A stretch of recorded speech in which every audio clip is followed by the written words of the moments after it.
This is the remainder of the content for cellular reg. This is going to focus on all the different types of cancers. Remember, do not focus on the anatomy and physiology. Focus on symptoms, interventions, and nursing management when you study these topics. So breast cancer, second most common cancer for American women. Lung cancer is the first. Risk factors, advanced age, women who use hormone replacement, postmenopausal women using estrogen and progesterone puts them at an increased risk to develop breast cancer if they have a family history of breast cancer. Family histories there, genetic markers, that's going to be the BRCA1 and the BRCA2 and the HER2. Those are genetic markers that are known to cause ovarian cancer and breast cancer. Women who have early menarche, which means that they have their period or their menses started early. Women who have had one pregnancy or have never had a pregnancy are at increased risk because of the increased exposure to estrogen and progesterone. Weight gain and obesity after menopause. Of course, we know obesity causes all kinds of cancers, not sure why. Having exposure to radiation from a different kind of a treatment or too many x-rays, and of course alcohol also suppresses your immune system and is also a risk factor for developing any type of cancer. Risk factors for men, having too much estrogen in their body. Also, the family history relates to them, as well as exposure to radiation. Pathophysiology of breast cancer, ductal carcinoma is probably the most common. That is where the cancer originates in the milk ducts and in the lining of the ducts. As I said, most common, 50 to 70% of breast cancers occur here. Risk factors are having the BRCA genes, being a female, having a personal or family history of breast cancer in your family, increased exposure to estrogen, progesterone, and advanced age. Usually asymptomatic, but have a palpable lump that is greater than 2 centimeters in size. Lobular carcinoma, this is found also in the milk-producing glands and in the lobules of the breast. In situ, of course, that means that it stays in one site, and that is within the duct. Of course, if it's invasive, that is invading through the wall of the duct. Clinical manifestations of breast cancer, a lump or a thickening is detected on self-exam, an abnormal mammogram. These lumps are commonly found in the upper outer quadrant of the breast, so women and men should also be palpating their axilla, looking for lumps and bumps here. If it's palpable, typically it is hard, irregularly shaped. Really hallmark is it's non-mobile and it is non-tender. So cysts are typically fibrocystic disease. Those cysts are usually softer and they are mobile. So when they palpate them, they're able to move them around, which is a better prognosis. Some people will have nipple discharge, but that's less than 1%. The nipples sometimes will go inward, and that's a sign of breast cancer. Dimpling of the skin, there's something called peau d'orange, and literally the skin will begin to take on the appearance of like an orange peel.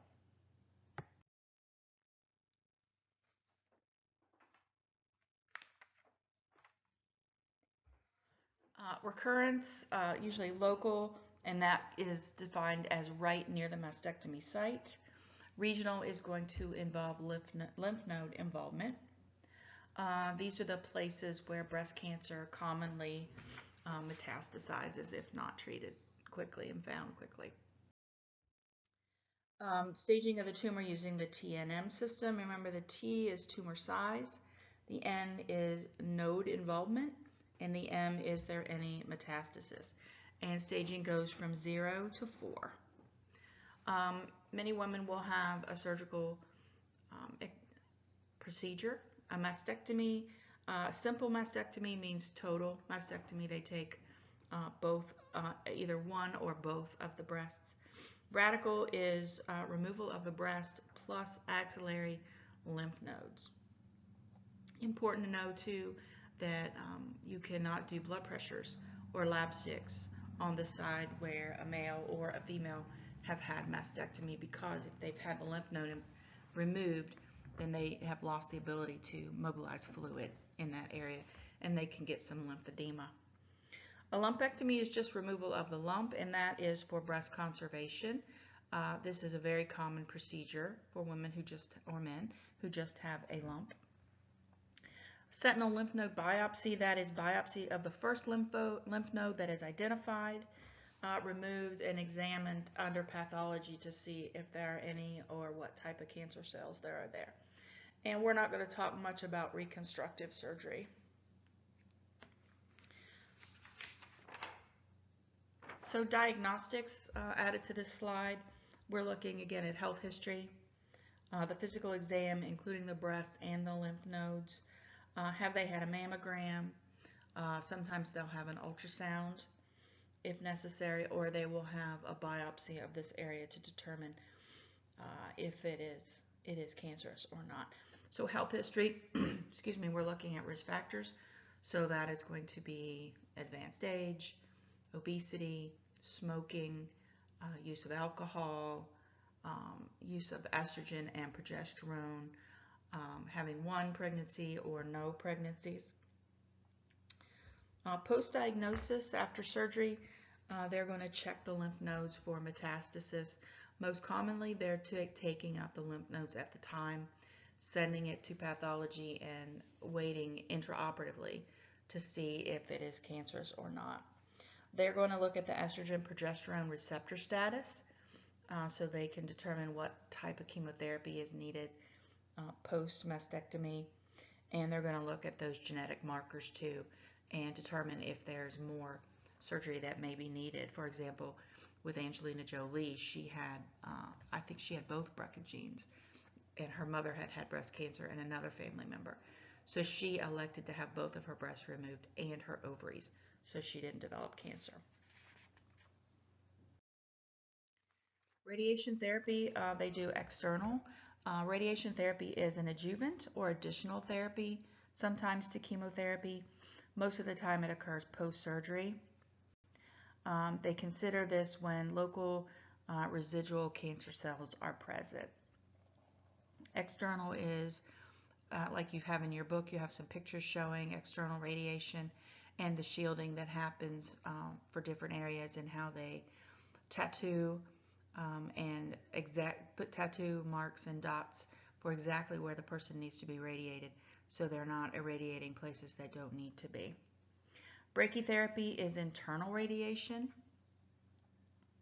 and palliative care, of course, is done to decrease pain or improve end-of-life outcomes for them. Chemotherapy, usually combination of 1 or 2 antineoplastic medications. They do that as chemotherapy drugs are toxic. If they use small doses of 1, 2, or 3 medications, then the patient is less likely to suffer the toxic effects of the meds. They will also use hormone therapy, which is why they check the receptor status. These meds are Taxol and Evista. If they want to use immunotherapy and targeted therapy for the particular marker, one of the drugs is Herceptin. So nursing assessment, again, we're looking for symmetry, looking for changes in the breast, nipple discharge, dimpling, that POD orange appearance. Pain, of course, remember, is a very late sign for cancer.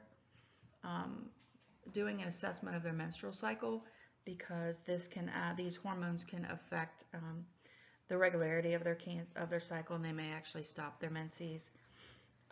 We're looking at size and location of the lump, so we'll be measuring the size and the area and documenting that.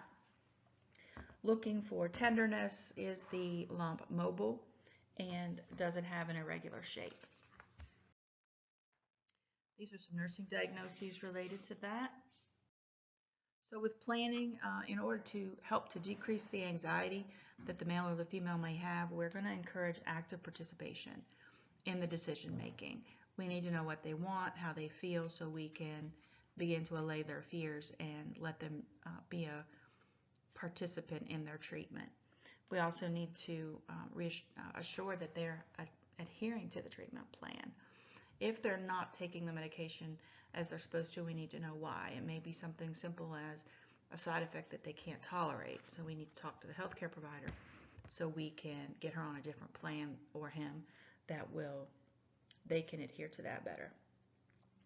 Communication about the side effects of therapy, getting support from other members of the healthcare team and the patient support system, and get them to comply with recommendations for follow-up and surveillance. Many times cancer patients will have to have CAT scans or serum tumor marker exams every 6 months up to 5 years to determine that they don't have a recurrence. So nursing implementation, health promotion, that's keeping a healthy weight, limiting or avoiding alcohol, having good nutrition that involves high carbs, high proteins for healing, smoking cessation, breast screenings, mammograms after the age of 45, earlier if you have a first-degree relative who's had breast cancer, and genetic testing if the markers come back positive. Manage their post-op pain. So the best way to do that is to pre-medicate, and also to educate the patient to not wait until the pain is unbearable, because there's really very little medications that we can give at that point that will alleviate their pain. So we need to let them know when this pain gets to be bothersome for you. You need to let us know so we can medicate you and keep that at a nice even level for them, because as they're not in pain, they're going to be more mobile, they're going to take nice deep breaths and avoid pneumonia and also problems with their skin. Other things when they are out of the hospital, hot showers, also heating pads or ice pads can also be non-pharmacologic pain relief for them. Of course, preventing infection, teaching the patient the signs and symptoms of infection, all the healthcare providers using good hand washing technique, teaching them to avoid being around people that are sick. Psychosocial support, encourage independence for them. Psychological support, particularly for the women with a mastectomy or problems with the breast, it's associated with femininity, motherhood, and beauty. So a lot of women, this is very devastating for some women. So we need to get them some psychosocial support. Home instructions, exercise as allowed and permitted. Report fever, drainage from any of their incisions, or if they have increased pain, redness, or unusual swelling. Evaluation, we want the patient to have good pain control, to increase and improve their mobility. We want to help them with coping strategies to reduce anxiety. And we want to get them hooked up with community resources for counseling or support groups out there for other people who have also survived this. Lung cancer, leading cause of cancer-related death in the United States.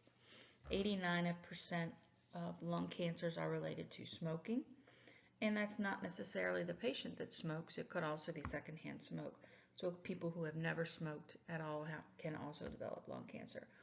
Most commonly after smoking is pollution, radiation, and asbestosis. Etiology, non-small cell cancer represents about 85% of these cases. Small cell, which is much more aggressive, is 15%. So pathophysiology for cancer cells, there's a mutation of normal cells into cancer cells when they are exposed to cigarette smoking, exposed to pollution, exposed to asbestosis.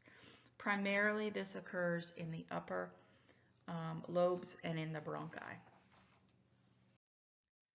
Symptoms, most symptoms appear late in the disease process, often presents as a lobar pneumonia, but a pneumonia that doesn't resolve. So that's usually the first sign. The patient develops pneumonia, they go get it checked out. they get antibiotics and it doesn't get better, and then they have to have more diagnostic testing, and that's typically when they find that they have lung cancer. Early signs are going to be a persistent cough, blood-tinged sputum, reports of shortness of breath, and some chest pain. Late signs, anorexia, weight loss. We know this is one of the caution signs. Caution part of the acronym is weight loss, unexplained weight loss, unexplained fatigue, nausea and vomiting, and hoarseness. Hoarseness is because there is involvement of the laryngeal nerve. Diagnostic studies are going to look thoroughly at their history and physical. They may have a chest x-ray that may show mets to the ribs or the vertebrae. They may also show the mass itself, and they may present with a pleural effusion.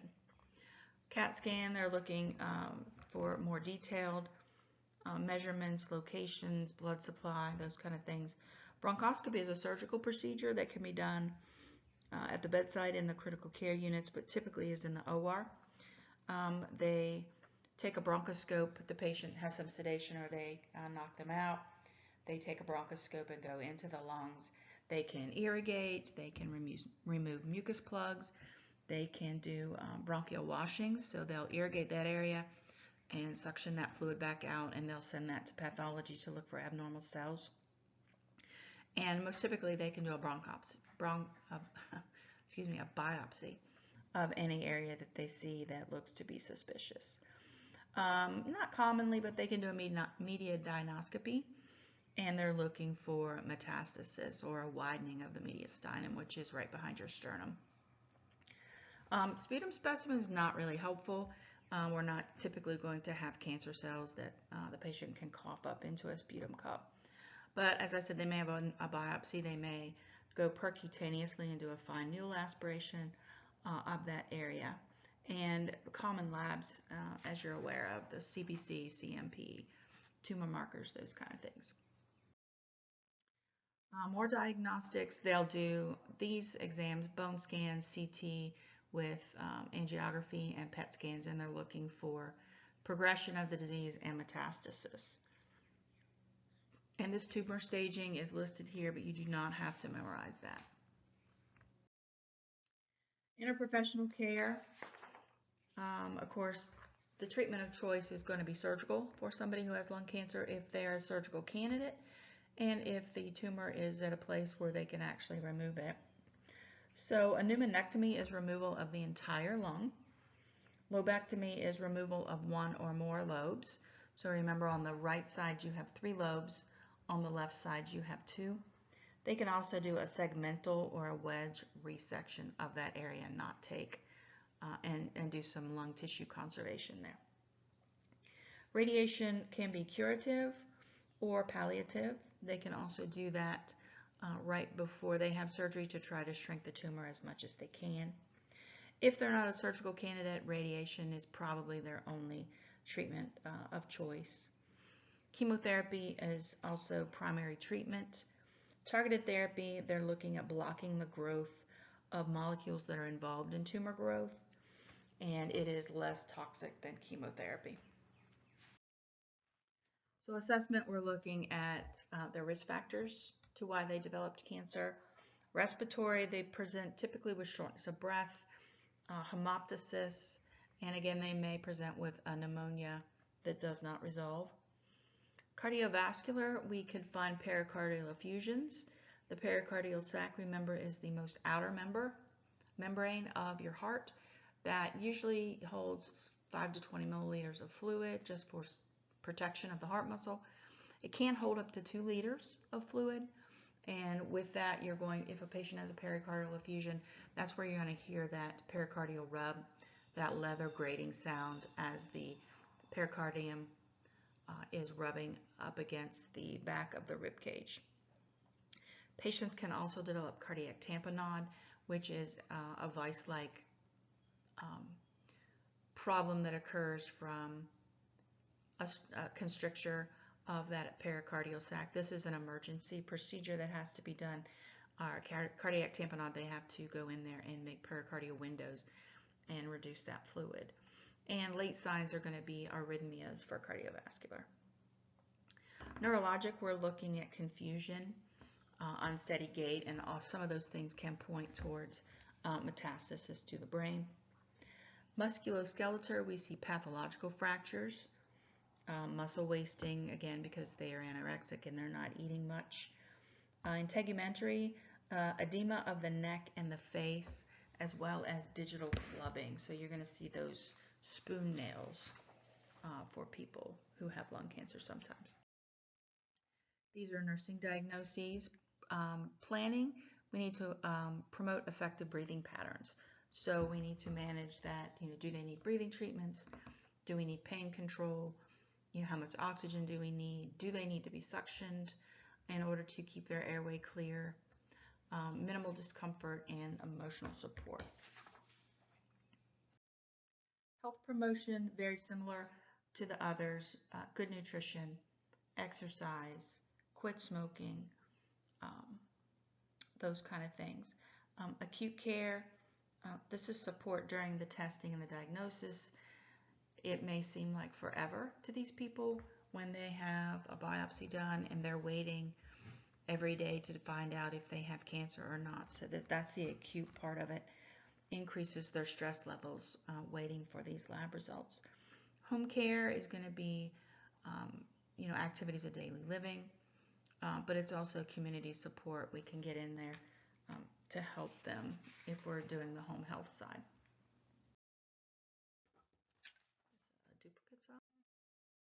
So colorectal cancer, second leading cause of cancer death in the United States. Risk factors, African American men are more likely to develop colorectal cancer and develop it early. Age, advanced age, although we know that younger people in their 30s and 40s also develop colon cancer. Highest risk if they have a first degree relative who's had colorectal cancer. Obesity, cigarettes, alcohol, personal history of diabetes mellitus is an increased risk for colorectal cancer. And eating red meat more than 7 servings a week is also a risk. Clinical manifestations, unfortunately, it's asymptomatic until it's late in the disease. Early symptoms, there really may be none. They may be very vague. They may have fatigue. They may have some unexplained weight loss. Late symptoms, they're going to have some abdominal tenderness and pain, palpable abdominal mass, and maybe some hepatomegaly, which is swelling of the liver. Anemia, you're going to see pallor, fatigue, shortness of breath because they don't have the RBCs to carry the oxygen. Rectal bleeding is really a hallmark sign of colorectal cancer. Anybody who comes in with rectal bleeding, they're most likely going to have a colonoscopy to see if there's a tumor there. Abdominal pain, of course, which would be late. Change in the bowel habits, that's also one of the caution risks. Or they may have an obstruction from the tumor, have a lot of bloating, have some nausea and vomiting from that. Again, or ribbon-like stools as the stool is sliding past the tumor and changing the shape of it. If it is so advanced, they could actually perforate their bowel, which is very serious and emergent because they're dumping all of that toxics and E. coli straight into the bloodstream. Get us really wicked peritonitis. Diagnostic studies through physical and exam, also annual digital exams with testing for occult blood. And we know that people can do this now at home if they get the Cologuard. If they don't have a personal history or family history of cancer, this is a good way for people at home to test their stool for acute occult blood. CBC liver function test, so we're looking at metastasis with LFTs. CBC, we're looking at their bone marrow function. They may have a barium enema to determine if they have a mass. Colonoscopy is the gold standard with the biopsy. Many times they'll do a polypectomy because polyps will also show an increased risk or an increased propensity to develop colon cancer in the future. CT scan, ultrasound, or an MRI, and doing a serum CEA. This is the tumor marker that is most commonly related to colorectal cancer. So tumor staging, again, TNM. Goals of surgery are complete resection of the tumor, thorough exploration of the abdomen for any metastasis. They may also remove some lymph nodes that are impeding the ability for that area to drain. And of course, restoring normal bowel function. So some people with this, they're going to have ileostomies. They may have a colostomy. And this is something that it might be permanent or it may be 3 to 4 months long. Just depends on the reason why they had it. And this is a real problem for body image disturbance, sexuality, just people are afraid to leave their homes because they're afraid that they're going to have an accident or the bag will pop off, and that gets to be very messy. Chemotherapy helps to control the spread of the cancer. They may also use it to shrink the tumor preoperatively, and many times chemo is an adjuvant therapy along with surgery. Nursing process, thorough past and present history. Do they have any pallor, cachexia, lymphadenopathy? Cachexia meaning they've had unexplained weight loss and they're very, very, very thin. A palpable abdominal mass, distension, or ascites with hepatomegaly. We can assess distension by doing the regular 4 types of assessment that we do. Of course, we're going to auscultate, and then we're going to palpate. That's not the right order. Auscultation, percussion, palpation. I'm sorry, I have forgotten how to describe that. But we're looking at abdominal distension with percussion. We can hear a very drum-like sound, something that's very tympanic. Looking for ascites, you can assess the abdomen for the fluid wave. You can have the patient roll back and forth, and literally you can see the fluid move like a wave in the ocean across their abdomen. These are nursing diagnoses related to colon cancer. So health promotion, we talked about all of those things already. Acute care, really post-surgery, we're going to try to manage their bowel function, assessing for bowel sounds. Bowel sounds typically do not return post-op for 24 to 72 hours. So these patients typically have an NG tube. So we're going to have to be really particular about intake and output. Is the NG tube in the right place? We need to check for placement every time that we use that. If your patient gets nausea and is wanting to vomit with an NG tube, that's a sure sign that you really need to untape it and reposition it, because many times that suction at the end of that NG tube with that hole, that suction will cause that tube to adhere to the side of the abdomen, and then it's not draining anymore. So really, if your patient should not be nauseated if they have an NG tube. Again, they may have a colonostomy or an ileostomy. They may have drains. They may have a Penrose drain. They may have a Jackson Pratt. Usually they have a few of those. They may have, typically they're going to have a sterile dressing change. You wait for the physician to order that.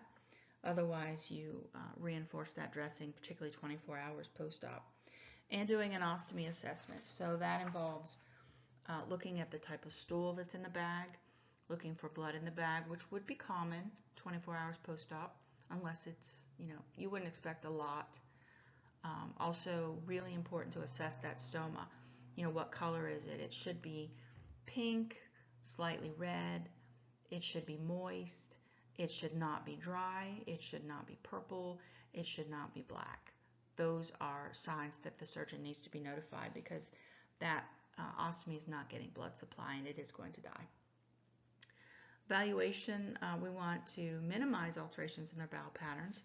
Optimal nutrition intake, so again, they may be in NPO for up to 3 days, so there's not a lot we can do about nutritional intake for that point. But after that, they may get enteral feedings in order to get their nutrition. If they have bowel sounds that return and they can have nutrition, we want to encourage them to eat the things that they like. We might need to offer 6 small meals a day, increase their proteins with protein powders, or offer them ice creams, milkshakes, anything that they want that they can really get the protein and the carbs in so they can heal. And also, always improving their quality of life. So we talked about surgical intervention already. These are just some more things written down. I'm ahead of myself. Prostate cancer, most common cancer in men. 1 in 7 are at risk of developing prostate cancer. African Americans, men have the highest incidence, and they have the most, usually most type of the aggressive tumor. These are very slow growing tumors. They are androgen dependent. They can spread 3 ways from direct extension. That would be from the seminal vesicles, urethral mucosa, or through the bladder wall. It can spread through the lymph system, and it can also spread to the through the bloodstream. So increased risk for those who have high processed meat consumption, increase in dairy products, and also environmentally, farmers and people who deal with pesticides have an increased risk of developing prostate cancer. Very asymptomatic in the early stages. Again, it is very slow growing. They may present with some lower urinary tract symptoms, so they may think that they may have BPH because these signs and symptoms are very similar to that. They also may have lumbosacral pain and pain into the hip. That typically is a sign of metastasis. It commonly spreads to the bone and can lead to compression of the spinal cord. The good thing about prostate cancer, if there is any good thing, it is most curable of all the cancers for men. Many men die with active prostate cancer because it is slow growing and they're not bothered by the symptoms too much. So it is one of the better cancers to have, I guess.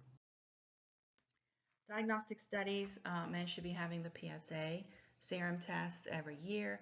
Also a direct digital rectal exam. If they feel like the prostate is swollen or hardened, they can go into the facility and have a biopsy of the prostate tissue. And of course, all of these exams would be done if they suspect metastasis. Tumor staging, again, TNM. There's also some active surveillance, particularly if for elderly men, or they're not a surgical candidate, or they choose not to have treatment due to their advanced age. They call this watchful waiting. If a patient has a life expectancy of less than 10 years, if it is a low stage tumor, and if they have coexisting medical conditions or comorbidities that make them not a good surgical candidate. Surgical interventions, they typically do a prostatectomy for these patients. They also can have radiation before or after, and chemotherapy either before or after with androgen deprivation. These are medications that block the action, of testosterone by competing with those receptor sites. Assessment history. Current medications, men who are on testosterone supplements have an increased risk of prostate cancer. Those who take MAOIs to treat their mental health, and tricyclic antidepressants. If they have lymph node involvement in their pelvis, this is a late sign, not a good sign. They may have some, again, lower urinary symptoms, have a distended bladder because the prostate is swollen, maybe from the mass or from hypertrophy, and that squeezes a urethra, and the males have a decreased ability to empty their bladder, or the bladder will distend and cause problems for them. Usually it's unilaterally. The prostate is hard, enlarged, and fixed. Patients will also have pathologic fractures. Again, it does spread mostly to the bone, so that will show metastasis, and of course the elevated PSA. These are nursing diagnoses. We talked about planning. It's very similar to the other cancers. For acute care, Usually we'll have CBI, which is continuous bladder irrigation, for 24 to 48 hours. Literally huge 3,000 milliliter bags of saline that the nurses have to make sure that that is running continuously. Really high risk of clotting for patients who have this surgery, so that bladder irrigation helps to keep the clots moving along and not plugging up anything in there and causing more problems. You know, if they have a clot in their urethra, that's going to put a lot more pressure on the sutures that are inside and cause a lot more pain. Lymphoma, these originate in the bone marrow and the lymph system. There are two types, Hodgkin's and non-Hodgkin's. Hodgkin's occurs about 10% of the time. It is typically more fatal than non-Hodgkin's. The causes of Hodgkin's are really unknown. They do think that there's a relationship to the Epstein-Barr virus. It could be related to genetics, related to exposure to occupational toxins, and also there's an increased risk of developing Hodgkin's if the patient is HIV positive and has progressed to being to have AIDS.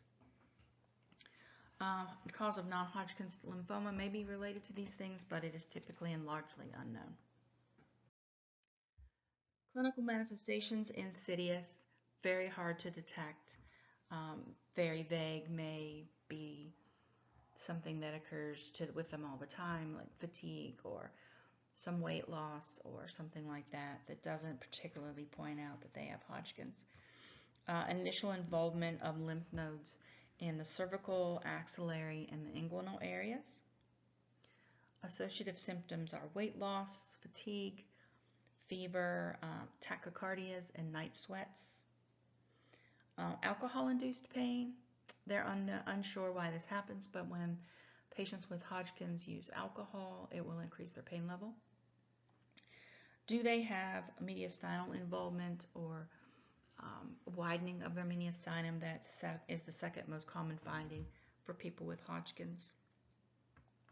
Diagnostic and staging studies, typically peripheral smear analysis, so that's going to be blood cells on a slide sent to the pathologist to look at in a microscope.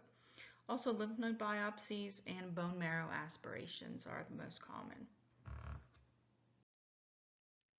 Non-Hodgkin's lymphoma, B-cell lymphomas represent about 88% of these cases. Some grow very slowly and some are very quick.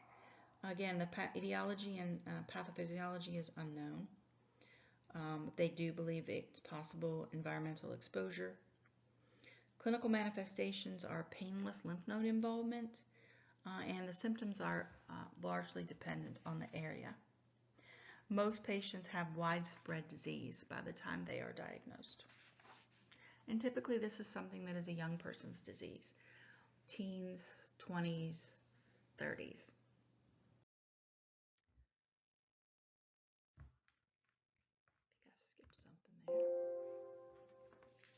So I don't know if you have this slide. I don't have it on here, but going back to non-Hodgkin's lymphoma. Diagnostic studies, MRI, and that will rule out CNS disease. They may also do a lumbar puncture and send their spinal fluid to the pathologist. Commonly, treatments, chemotherapy and radiation. So leukemia is a general term used to describe a blood-borne cancer of the bone marrow, the lymph system, and the spleen. There is no single cause of etiology. They think it's highly related to a mutation in the DNA, so the person has been exposed to something in their environment that has altered their DNA, similar to developing diabetes. Classifications, there are acute versus chronic disease. It also are classified by the type of white blood cells that are involved.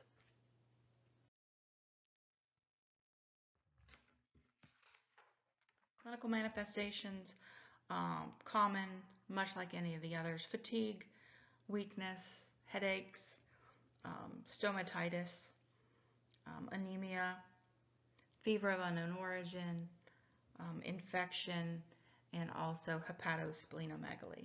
So their liver and their spleen are edematous. Diagnostic studies are going to be serum lab tests. All will have a low red blood cell count, a low H&H, and a low platelet count. They may have anywhere from a very high or a very low white blood cell count. Nursing assessment, all these things that are listed here. Any medications that they take, have they had any exposure to radiation? We talked about their general symptoms. In tegumentary, you might see some purpura or some ruptured capillaries. Petechiae, very common with leukemia. Cardiovascular issues, they may have problems with, of course, the anemia is going to reduce the RBCs that are available. So the heart may have to pump faster, have a tachycardia related to trying to get more oxygen pumped around. They may have GI distress, nausea, vomiting, diarrhea. Neurologic, if they may have confusion, problems with their gait, if they have any involvement with their brain. Musculoskeletal, common musculoskeletal issues, and common problems with the labs as others. Leukemia patients are at a very high risk to bleeding related to a low platelet count, which is thrombocytopenia. Acute care for leukemia patients, we want to make sure we're monitoring their blood count, their white blood count, protecting them from infection, good hand washing technique, keeping patients, visitors out who may be sick, things like that, assessing their skin, looking for overt and covert signs of bleeding. They may have bleeding gums, they may have bright red bleeding from the rectum, they may have dark tarry stools because they have digested blood in their system. If their blood counts are low, again, they're going to be tachycardic, and they may also be hypotensive related to that too. Home care is going to involve home health, bleeding precautions, risk for injury, those kind of things, risk for infection.